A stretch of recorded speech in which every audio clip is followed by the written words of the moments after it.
subtle sign that someone is secretly going through a really hard time, but most people wouldn't notice.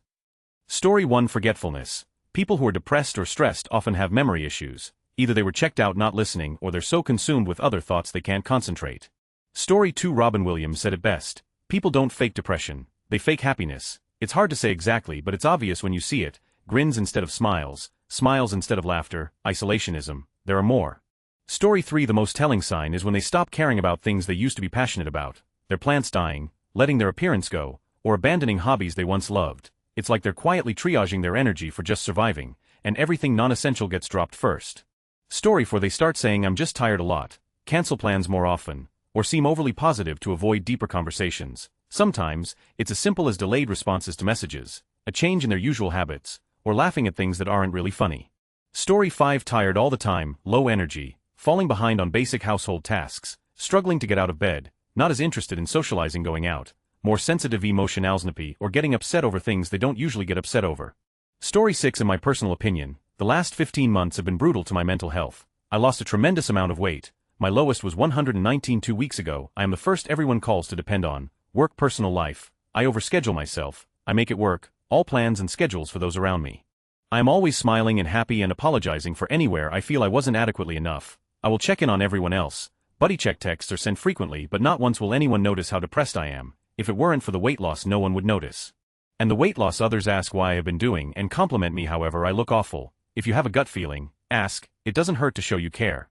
Story 7: Speaking from personal experience, taking an extra second or two to do things like getting up after sitting for a while. Small things like that can't really explain it, but it's an extra sense of defeat, if you will. Story 8: If their behavior changes or they suddenly get very withdrawn, or change their daily routine, even something very small, like suddenly not coming to the office with a daily coffee. People who suddenly get very interested in their family future when they weren't before. Someone who is usually very talkative, but suddenly isn't, or vice versa. Story 9: Any change in behavior. Some people compensate by acting extra happy. Some people get quieter and isolate. Their body language changes, how they communicate. They might not always answer "how are you" with a direct answer. It's hard to give one definitive sign because everybody handles hardship differently. Story 10: They apologize a lot, and always try to show off they are not the bad guy, like "I am so sorry I didn't reply in the last few days. Please let me know, how can I make it up to you?" Story 11: If they avoid talking about themselves during conversations, then usually there is a reason for that, especially if it is something they had no trouble doing before. Story 12: Honestly, it's usually the person who is the most outgoing, generous, and happiest person in the room that's going through their own personal at the moment. Story 13: You stop posting to socials. You rarely pick up your phone. You glance at the notification of the text and read the preview so that you feel justified not replying. You at least saw it wasn't anything urgent. You give short responses to "how have y'all been?" "How are you?" and the smile you force your response through is just manners. You're quieter, more compassionate, and more understanding. You stop doing the extras for your appearance. You're kept up, but your individual shine is dim. There is a routine to your presentation. You just fade into the ether because the struggle you face may not be something that can be fixed. I am living this. I am in a broken situation that cannot be mended, but I find small moments of peace to share with my family. Moments I can be present and be what I and they need. I've no desire to stop, but I find it difficult to face the days ahead. I continue on. That's what it is. It's people just continuing on. Those are the ones facing a hard time, and most people wouldn't notice. Story 14: In my case, I just stop being me. My personality gets so dampened despite all of my best efforts to maintain it. For lack of a better term, I also start getting really easily upset, and instead of being level-headed about it like I generally am, I start lashing out. It sucks so much. I hope I start feeling myself again soon. Story 15: If they disappear all of a sudden for seemingly no reason, they've just been holding things in to the point something minor becomes too much to handle, and it's too hard to explain. Then they come back one day or a couple of years later when they trust themselves enough not to be a flaky burden on anyone again. Story 16: They can talk about anything but themselves. Unless it's in the most superficial ways, they've built up a defense that acts like a false front for the world, and it's too difficult for them to cross that barrier without exposing what's really going on. Story 17: This may go unread by the masses, but anyone going through a lot and wants to vent, feel free to message me. I know what it's like to need a person there for you. Story 18: I can usually tell by their eyes, the way they interact with others. A lot of people can hide their pain very well, including myself, but if I've been around these people long enough, I instantly know something's off. Story 19: Losing or gaining a lot of weight in a short amount of time, contributing less to conversations, being overly apologetic, smiling or laughing less, but it's not always the same with everyone. Story 20: They avoid talking about themselves. I've noticed that people who are really struggling often try to redirect conversations to focus on you. They will ask about your family, your pets, and your job as a way to avoid discussing their own issues. It seems they do this to escape the reality of their own lives. Story 21: Not paying attention to the world around them, constantly zoning out and daydreaming. especially if they've seemingly always got headphones in, could just be antisocial, but some people do it to escape reality. Story 22. Not offering opinions, going along with the flow, saying okay to everything, putting their head down, trying to not attract attention. It means they have nothing left to cope, they've given up.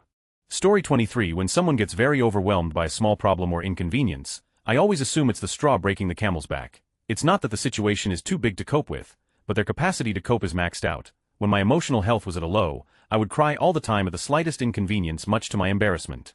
My nervous system was so stretched thin it just couldn't handle the slightest bit of added weight. Story 24. I know for me personally, the signs were probably really obvious that I had depression. People would tell me that I was talking slower than normal, I would zone out frequently, or have conversations with people without eye contact. I spent full days in bed, I rarely ate unless it was past midnight, etc.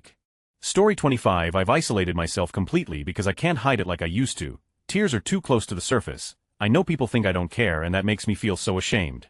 Story 26. Out of character behavior. That person who's usually on it, but missed something major. That person who's usually late, suddenly showing up early, weight fluctuations, unfocused, etc. Story 27. If someone who is usually stressed out suddenly stops being stressed out, it's time to really check in with them. Same when people start giving away their possessions.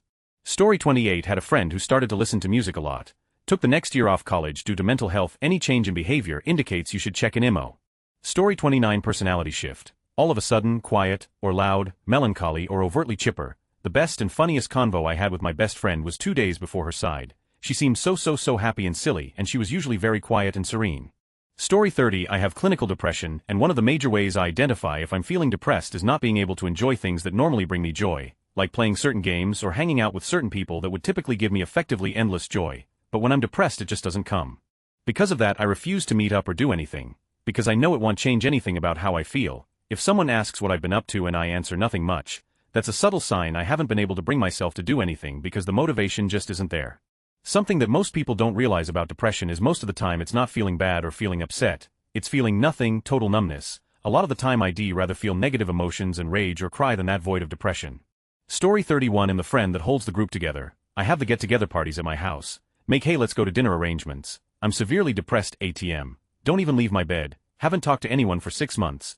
No one notices or has checked on me. Everyone has a lot going on, but you'd think at least one person would notice.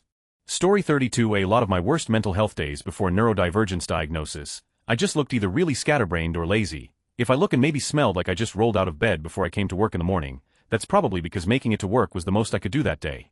I honestly didn't realize how bad it was until I got help and the diagnosis, and hence the proper life management. Story 33. When being asked how you are doing, you don't really answer. Rather ask how the asker is doing and continue with a conversation change or reply with a vague it's going okay. Also not wanting to do much. When not working, laying in bed or just rotting when you know you should be productive, but you just can't find the energy or motivation to do something. Story 34. Question fatigue. When you feel like you can't even bring yourself to answer basic questions from other people, you are maxed out. Another big one is the inability to comprehend a future. People who are depressed can't tell you what they are going to do in a month, a week, or even tomorrow. It's hard to comprehend, but to a depressed person, the future isn't something they are unsure of. It literally doesn't exist anymore to them. They can't even comprehend it. Story 35. How can you tell? It's usually the best listeners, the shoulders you cry on. They just listen to your stuff because it's obligatory and sympathize while wishing someone would do it for them. But nobody cares enough, so when you finally, if ever, ask about them, they change the subject, give short funny answers, change the subject again and boogie on out of there with an excuse of being needed elsewhere. They're used to folks changing the subject, and heavy stuff takes way longer than 10 seconds to discuss, so they keep it to themselves while comforting you. As long as you got to trauma dump on them and just backhandedly and half-assed second thought ask about them for 10 seconds when they gave you 10 minutes or an hour to emotionally wipe your on them, but you can't even hand them a mental tissue, and you feel better that you got your support, got it off your chest, and totally ignored their looking down, shifting feet, and furrowed brows. The uncomfortable took of you bleeding them dry. They let you talk about yourselves 99 of the time because the one of the time someone asks about them, that person who asks doesn't mean it and just goes right back to talking about themselves immediately when the person going through something heavy tries to talk about the heavy they are dealing with. They're the ones you tell all your to, but you don't care about that they are going through. You think they're as small because your nail breaking or flat tire took up so much of their time and they actually cared to listen, but they learned not to speak up that they got raped or have cancer. But they cried for you and hugged you, then went to the bathroom quietly to puke up blood and nobody knows. Subtle, when you have no idea because you are too busy being selfish. So then you end up with a friend who avoids you because it's become all about you and they're just too exhausted to get close. It becomes really superficial and one-sided. People going through heavy stuff either tell you because you are a true loved one who loves them right back, or they avoid you. Story 36. Getting extremely agitated over little things, wanting to be left alone, not going out, and doing things you used to love to do, staying in bed all day on your days off. Story 37. I'm fine. Doing okay, alright. I had fun, short, to the point, neutral answers to questions about themselves, what they did recently, or how they enjoyed it. The less details they go into unprompted, the worse they are. Story 38. Being overly kind to others with a smile on their face. A lot of happy folks are going through it and don't want others to go through the same thing. Story 39. Unable to stay present during conversation. Getting unusually angry or sensitive about things that normally wouldn't be such a big deal. They are channeling all of their emotion into a non-issue as an escape or to get a sense of control back. Relying on quick dopamine hits way more than usual. Phone use, nicotine, etc. Isolation. Story 40. I'm a mom of 2, and if I'm being honest, my kids are the only reason I'm here still. And now that they are teenagers and doing their own things, I feel like I have no idea who I am. I go to bed at 6 p.m. sometimes, and no one notices that I'm not there. It's so normal for them to be independent, and I'm happy they are finding themselves, but I didn't know that it would also affect me this way. My husband doesn't get it either. He just thinks I try to find problems when there aren't any. That's my rant. I guess it's so weird how therapeutic pouring your heart out to strangers can be. If it helps, I don't know anyone who isn't going through something. Also, I was told depression is a sign of intelligence, so maybe you'll just go with that. lol. Hang in there, everyone, and feel free to message me. I'm a great listener. Story 41. This is more specific than what you are asking, but giving away items can be a big sign someone is considering killing themselves. As someone who has had a friend do this to me, pay attention. I noticed it, but didn't push the subject and took them at their word. Fortunately, someone closer to them did not, and because of that, they are still here. Story 42. Retreating, zoning out a lot, smiles die the second noon's looking. I'm tired is the default answer when you ask how they are doing, also possible the usual with an undertone. Honestly, just look for signs of being burnt out in body language and voice. If you pay attention, it's impossible to miss. Formerly reliable people are suddenly flaky and forgetful. Short patience, higher likelihood of snapping or pouting. AKA, emotional effect in the negatives is higher, a lack of laughter where they usually would, and of course they've been just fine, handy-dandy okay for months, while their life is so very obviously not treating them kindly. Think Mr. Happy Face with 80 hours of overtime just from last month. A few of those months might very well lead up to a burnout diagnosis. Story 43. Sudden drastic hair presentation change. I'm not sure if anyone has ever studied this phenomenon, but anecdotally it sure feels universal. My friends and I joke about the haircut eye of existential crisis. Could be positive coping or negative, but either way, it's the quickest and most socially negligible way to overhaul your perception of your identity and how people see you, so it tends to follow times of turmoil. Story 44. They mention a desire to escape or have a fresh start, and often fantasize about relocating. They may announce plans of a new job or career path, but never actually follow through with any announced projects. They listen to dark or depressing music or listen to no music at all. They tend to linger, staying after closing time at bars, hovering in doorways, stay sitting in their car 20 to 30 minutes before going inside, because they're just sort of adrift between each moment of life rather than seizing said moment. Contrary to what a lot of posts say, they may be outgoing or willing to leave home, but a major red flag is if they are very avoidant about talking about their own home hosting, as it likely reflects the chaos of their mind and is unkempt, disturbed sleep patterns. Someone you know is a night owl is suddenly awake at the crack of dawn. Someone who used to frequently nap is an insomniac. They have stomach aches a lot despite no change in diet can be a sign of self-medicating. They frequently bring up memories and nostalgia and daydream about the past, but are very evasive when it comes to talking about plans for the future. Gift giving and big gestures are a major red flag. If a friend or colleague tries to impart an item of immense sentimental value to you out of the blue, they are likely in a crisis and it's a memento remember them by. Another super dangerous red flag is if the withdrawn and depressed person suddenly becomes hyper, happy and outgoing. This usually means they've made a decision plan to end their life, and the happiness they're experiencing is a relief that their stress will soon be over. Story 45. It's usually in their eyes, sometimes light brown circles under eyes due to lack of sleep or crying, perhaps both. Their body language is slower and calculated. Story 46. Using the wrong words or having trouble finding the right word in conversations. Like when I was trying to tell me husband about switching the laundry to the dryer, but said oven instead. Story 47. Whatever is a slight change from normal. It's quite individual. I've usually got 3 key giveaway. Start eating quick food when I would usually cook or prep. I was too exhausted and demotivated to even make my normal wrap, so I would have noodles or soups in packets, too tired to engage in their usual activities. I'm usually paddleboarding or going to the beach, so when I stop those activities and say I had a chill weekend, I'm down. I normally wear bright clothes, so when I stop wearing jewelry or bright and colorful things, I can't be bothered to make the effort. Story 48. I told my friends and family that the day I stop wanting to leave the house to get my little overpriced iced latte is the day they have to start worrying about me. It's the one last joy I have in life. Despite being poor, I haven't had the desire to grab one in 6 months now, and I don't leave the house at all anymore. I think they somewhat know I've stopped, but don't realize how serious something so subtle and seemingly insignificant like not getting coffee anymore is. It's bad. Story 49. Someone saying they're tired, When someone asks how you are, and you're not doing well enough to say good, and you're doing bad enough that I'm tired is a placeholder for all of the overwhelming feelings that you're feeling. That's a sign: depression, stress, chronic fatigue, anxiety, family or financial or work issues. They can all make you feel tired, too overwhelmed to be able to parse out the reason for the feeling without breaking down or losing your grip on being stoic for the moment. Tired lets someone know that you're not good, without going into details, but also being able to voice to the world some part of how you're feeling. The same goes for other responses that are less than "I'm going to be okay today." Those answers are definitely worth a follow-up. Story 50. A few weeks back, someone I know well looked at me and within seconds said, "You okay? It looks like the light in your eyes is gone." That was a tough pill to swallow. Story 51. I'm probably a little late to this one, but one thing I notice for myself at least is being reluctant to look in the mirror, not in a sense of me thinking I'm ugly or anything, but making eye contact with yourself can tell you a lot about what's going on behind your eyes, and facing that is daunting when you're in a bad mental state. Story 52. One of the most subtle for me is that I have a difficult time finding my words, or I stutter or misspeak far more than I ever used to. Prior to the traumatic event in question, I did sometimes have a hard time bringing a certain word to mind, but only when I was tired or stressed. Now it happens all the time. I've been trying to remember for 2 days the name of the little tiles that are arranged in a pretty picture. Mosaic literally just came to me. I knew it started with an M. Story 53. When you ask how they are, they're always fine, no explanation, no additional details. They never say they've got plans beyond essential adult activities. Story 54. Not showering or brushing teeth as much, behind in household chores, continuously procrastinating things, sleeping too much or too little, mood swings, overeating or undereating. Story 55. When I'm going through it, I go into hermit mode. I don't reach out, I don't send memes or TikToks, I don't comment on friends' posts, I totally disappear. So whenever any of my friends do that, I always reach out, usually something like, "Hey, haven't heard from you in a while, how are you?" No one ever does that with me though. I haven't talked to any of my friends since July, kind of want to see what happens at this point if I just never initiate contact again.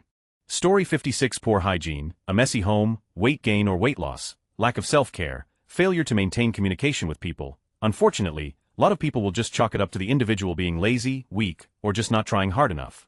Story 57. When someone starts offering help to lots of other people and they begin to act selfless, it can mean that they've been through stuff that they don't want others to face.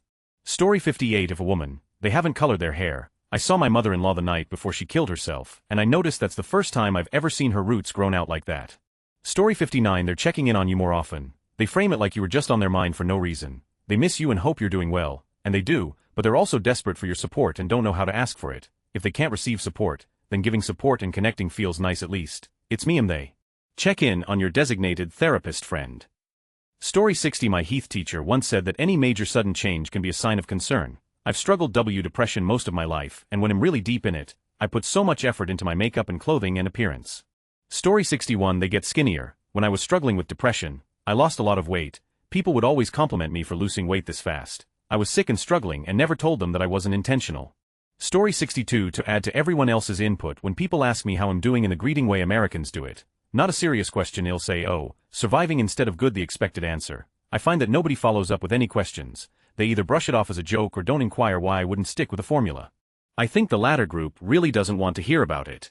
Story 63. As someone with depression, you can always tell when someone is going through it. I tend to look at someone in the eyes when I talk to them, and I feel like you can see this unhappiness in them that is hidden behind a smile or a laugh. I know that I don't feel like myself, but I'll go through the motions at work, but as soon as I get home, I turn into a pile of bones with no motivation to do anything. Story 64. You know the long-term, probably long-distance friend that you don't talk to often but still keep in touch with. If they start reaching out more than usual, check on them. Keep checking on them. You stop caring. It doesn't matter if you make it to the next day. You start taking risks you wouldn't in your right mind. Your eyes get tired. When you've been to those lows, you can clock it immediately. A blank stare that holds back many words, dreary eyelids, dark, lifestyle changes. The early becomes a night owl. The tidy one doesn't seem to mind the mess. The dog isn't getting as many walks. Story 65. Overcompensation on feel-good times. Watching old videos of Chris Farley make me cringe now because you can see he's overcompensating when he's acting like he's happy. Story 66. They isolate themselves, and maybe don't talk as much as they used to. Most of the time they don't have energy to do things. If you're an observant person and notice someone showing signs like the ones I described, check up on them. It may be uncomfortable for them to open up, so be patient with them. Let them take their time to speak up and remind them that they're safe, heard and seen with you. Story 67. Being on their phone, doom scrolling. Basically either they are sleeping or always hooked to some digital media. I'm not sure if this is common across all age groups, but I've seen and experienced it most among teenagers, young adults. It's an escape from thinking, an escape from realizing just how deep you are spiraling. I feel like most addictions are an indicator of that. but phone social media addiction is so common now that people don't realize that sometimes, it's a cry for help, we feel stuck, frozen in a really difficult present, and the phone is a momentary illusion of feeling, not depressed, of being in control of, at least doom scrolling. Story 68, anyone who is taking care of everyone else all the time and constantly helping others is sometimes a subtle sign they are going through a hard time. The single mom or dad being the only one picking their kids up from school, taking them to practices, doc appointments, taking care of their own parents with a little free time they have, keeping a steady job, living for everyone else but them, asking how others are doing to deflect from their own lives. Not shaving or letting gray hairs grow out and always saying they are tired, avoiding eye contact and showing signs low self-esteem like a nervous laugh, unable to ask for help because they are too scared to put any burden on anyone else, even if it's a small favor, but always being the one to help when asked. They might take a mental health day off work and say they had a migraine all day. If you have a friend who never asks for help and is always tired, they might only need you to sit and listen to them. Just knowing someone sees what you are going through and is there means everything. They pride themselves in being strong. Be the person that asks in just the right tone if they are alright and let them cry. Then don't judge and just listen. They can be grieving or overwhelmed. Just be there. Story 69, there's nothing that uniquely indicates this. Sometimes people mask their feelings perfectly or sublimate their feelings to the point even they don't really know how they're feeling. Story 70, if you're at a coffee shop and you see a worried-looking man holding the sugar jar awkwardly out to the side for no reason, that man is way too high on edibles, and he probably doesn't need a coffee right now. Story 71, saying I'm okay over and over. Had a friend going through severe depression and I would ask him if he was okay and he wouldn't go into it but would just reply back I'm okay. Sometimes guys just bottle things up until eventually everything spills.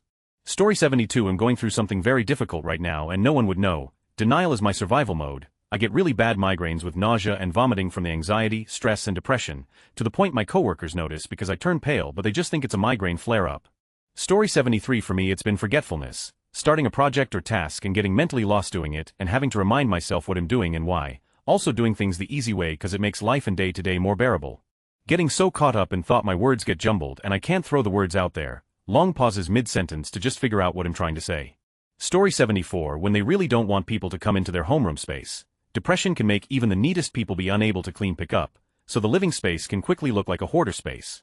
They may still be walking out of the door dressed immaculately and with great hygiene, but their personal space may have a pile of junk food wrappers and cans just dropped on the floor around where they sit in piles of unwashed dishes and packets in the kitchen. The public face is on, but behind closed doors the depression chaos is happening.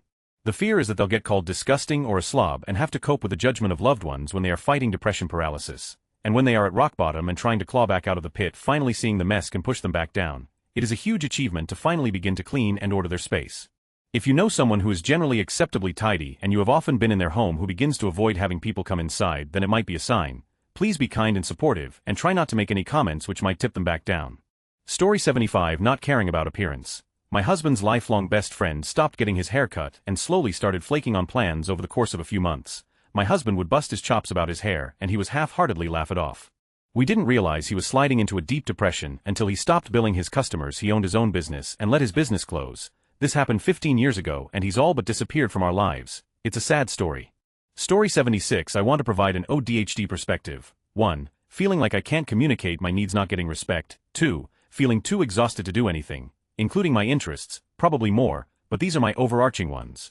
Story 77, keep the conversation focused on you and never talking about themselves. My friends haven't noticed because I'm engaged and animated and laugh and respond and follow up. I just never talk about myself, shift only to them. If they ask how I'm doing, I can give a quick all's well and talk about other things before they even notice. I don't have anything to share personally. Story 78, my pop who raised me died 2 years ago. I can't listen to music anymore because I can't stand anything that makes me feel anything. I used to love music. I also have no attention span. Can't read books anymore, hate silence, have to have TV or YouTube. Story 79, they stop telling you random stories from their daily life. Because either it's something uncomfortable to talk about or they stop doing something interesting. Story 80, no plans or excitement for the future. When I was at my lowest, my brother asked me if I had anything I was looking forward to. I had nothing. I had a hard time even picturing a future with me in it. No plans for post-grad, trips, activities, moving out, just blank. Story 81, they are quieter than usual and prefers being alone, and they only respond when you approach them. Check up on everyone around you when you can, especially those you care about. Story 82, constantly needing distraction and over-emoting, like laughing too hard or too long at things that are only marginally funny. A constant need for distraction usually means unwillingness to examine oneself or one's situation, often because of feeling overwhelmed. People who are feeling panicked or desperate can often overreact to stimuli, force emotions as a way to push unwanted feelings aside. Social media has made it pretty common for people to hide their despair or loneliness behind a mask of engagement and fulfillment that doesn't really hold up in real life. Story 83: Scrambling to do basic tasks. Because when you're stressed, even the smallest tasks can become easily overwhelming. You lose track of things, you become disorganized, everything is chaos, reckless behavior because it can help them distract from their situation. Story 84: They go quiet, don't get excited for things anymore, no interest in things they would normally be interested in, being forgetful, sleeping more, no eating or overeating. There are lots of signs, if people care enough to notice them. Story 85: Weight gain and/or a puffy face. I recognize that, instantly, in a friend that I haven't seen in years, so we have plans to hang out this week. 3 puffy faces can be a sign of high cortisol, which is a stress hormone. Story 86: I find myself recently wasting too much time during my working hours, then lingering for hours after my hours working slowly. I wonder whether I'm not noticing that I'm having a harder time than normal. Interesting. Story 87: I know from when I was really doing it. Tough body odor person stops showering. Hygiene for days, weeks at a time. Dirty clothes person wears the same clothes over again. Lack of appetite person stops eating. No smiling. Monotone affect person holds 2D emotions. There is no joy. Relinquish possessions person sells, gives away all possessions voluntarily. No comms person stops reaching out and rarely responds to all comms, even personal conversations. Story 88: As mentioned above, a lot of the symptoms above revolve around fatigue, dealing with dysfunctional, mentally ill people, especially family members whom you can't escape, at least not as a minor, just wear you the out. So yes, you stop doing hobbies or taking care of yourself. Your grades start slipping because you're too tired to concentrate, and you have bigger problems anyway, and they keep slipping until you're in real trouble. And it's a vicious circle, because your parents, who, remember, are hopelessly dysfunctional, don't have the problem-solving skills or coping mechanisms to deal with the issue, so the only solution they know is scream louder, which tires you out even more, and, well, you get the idea. It got better once I got out of the house. Story 89: Quietly dropping friends and social groups without explanation. Edit: It's what I did during and after a minor cancer problem I had around a decade back. Story 90: Withdrawn, but it can be subtle too, like just not paying attention, not as cheerful as usual, not as funny or jokey, or maybe the jokes are sadder. I know for me, when I'm going through a hard time I start to shut down emotionally, and that displays as withdrawn, but I try to be tough about it, like people say chin up, but it just comes out as a slow emotional withdrawal. My second stage of withdrawal is hardening emotions, where things that should shock or delight me don't impact me. Feels like you are dying off in a slow, quiet way. You are being overwhelmed by something intangible, emotions, and the only thing that gives you a quiet moment in your mind is turning everything off. The more you do it, the easier it gets, until that is all you do all the time. If you see subtle signs like this, please reach out to that person. Letting them know that seeing them makes you happy helps. When you start to feel like you are losing yourself and disappearing because of all the issues going on around, and to you, someone saying they see you or they enjoy being with you really means a lot.